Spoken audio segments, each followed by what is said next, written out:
আমি আর মা নেমে গেছি পুকুরে, আমার সাথে আমার মাও আছে। আমার পুকুরে স্নান করতে সত্যি খুব ভালো লাগে, বাট আমাদের এখানে তো পুকুর দেখা যায় না খুব একটা। মাসির বাড়ি এলে আমি মন ভরে স্নান করি। ও মা আসো,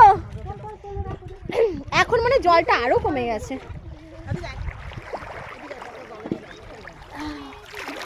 দারুণ, ওখানে হচ্ছে আমার মাসিরাও আসবে। আয় তাড়াতাড়ি নাম। এ দেখো ওখানে দেখতে পাচ্ছ একটা আবার বুনু, এই যে ও আসতে পারছে না ঠিক মতো এদিকে। আচ্ছা, আর আমার সাঁতার কাটছে, ও আমাকে নিয়ে যাবো, সাঁতার কাটতে পারি না, ফোন যাবে। দারুণ। তোমরা কারা কারা পুকুরে স্নান করতে ভালোবাসো অবশ্যই কমেন্ট করে জানিও। চলো স্নান করে নি এবার তাড়াতাড়ি।